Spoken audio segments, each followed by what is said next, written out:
Hello po, mapagpalang umaga po sa ating lahat po. Tara po at tayo po ay nag-agahan po ng pansit. Ano po? Ito po, pansit. Pansit po ang agahan po natin.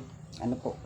Dahil katatapos ko lamang po maglinis sa aking mga alagang manok po. Hindi na po rabbit, kundi mga manok na po ang aking mga alaga. Kaya kain po tayo.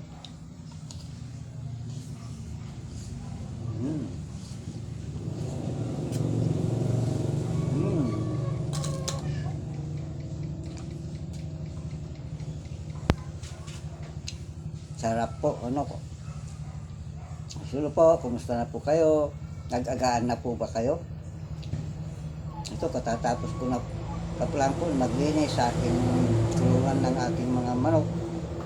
At mag-alas 9 na po.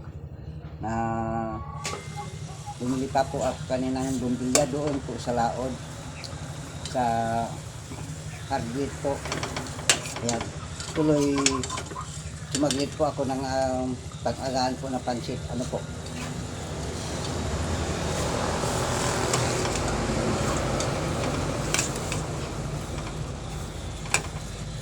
Kain mo rin po kayo?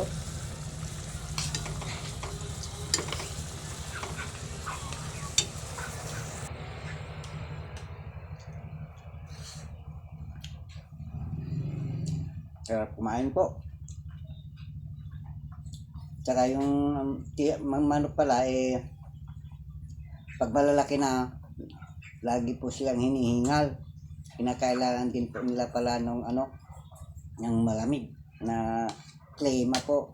Kaya ibinaba ko po yung dadalawang natirang manok ko at nilalagyan ko po sila ng electric fan po. Ano po? Kain po kayo? Ay, kain po tayo.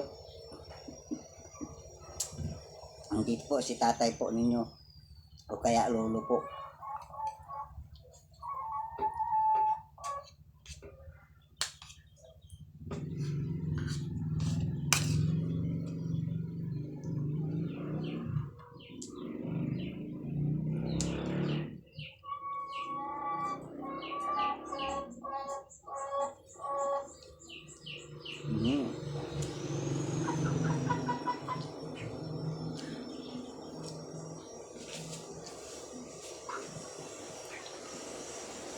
Tsaka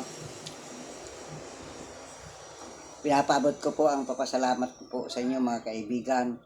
At kung wala po kayo na suporta po sa akin, ay hindi ko po maabot po yung quota po ni Lulumita po. Ano po? Kaya kakasalamat po na sa mga tulong at suporta po ninyo sa akin. Si Lord na po ang magbigay sukli po sa inyong kabutihan sa akin. Dahil wala po akong, kung pera po, wala po akong may tatapat na pera po. Pero ito po ay utang na loob ko po sa inyo na pakikisama at pakipagkaibigan po. Yun po ay hindi po mababayaran po ng pera po. Ano po. Kaya maraming salamat po sa inyo po mga kaibigan at kapatid. At sa pagsuporta po ninyo, asahan po ninyo na dadalaw-dalawin ko po kayo na makikita ko po dito sa aking mga email box po. Ano po? But nagtataka lamang po ako, parang po, sa email address ko po, mas marami po doon na nagchat-chat po kaysa po doon sa YT Studio po. Ano po? Pero doon po ako sumasagot minsan sa email address. Ganon din po sa YT Studio po. Ano po? Chinecheck ko po yon sa analytic po, sa comment section po.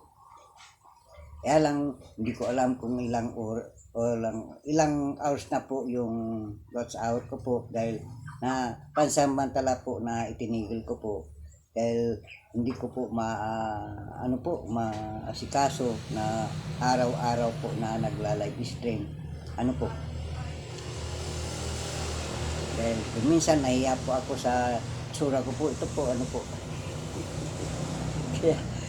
Papuri at pasasalamat ko sa Panginoong Diyos na buhay at andyan po kayo mga kaibigan ko na maski hindi po tayo magkakilala ay natutulungan po ninyo ako at ganun din po ako sana sa inyo na makasuporta dahil nag-isa lamang po ang cellphone ko po dahil ang pangalawa po ay na cellphone ko po ay kinuha po ng aking apo, ginagamit po niya sa kanilang mga assignment po dahil nasira po ang kanyang cellphone kaya hiniram po niya ang pangalawa kong cellphone kaya eto hindi ko pa po matapos ang kumain po.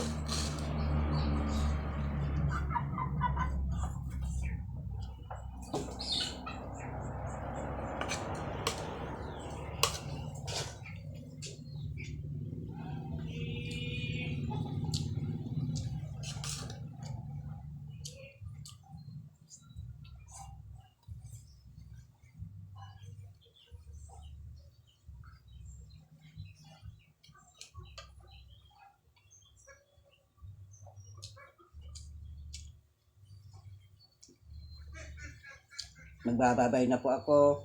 Maraming salamat po sa inyong lahat po. Dahil nagsasalita po ako na may laman sa bibig po. Bye-bye po and God bless po. Ano po sa inyo mga kaibigan at mga bagong kaibigan na makakaroon po panood na naman po ang aking mini vlogs po nito. Sana ay nasa mabuti kayong kalagayan po. Saan man banda kayo naroon. At sinabi ng Panginoong Diyos doon po sa John 14 verse 16 na sana na lagi po tayong manalangin at lagi po niya tayong sasamahan ng kanyang banal na espiritu. Amin po ba mga kapatid? Kaya nito, ano man ang ating gagawin, kumakain po tayo o umiinom, lagi po tayong magpasalamat at magpuri sa Panginoong Diyos. Ano po, mga kapatid, God bless po sa bawat isa po sa atin. Bye-bye!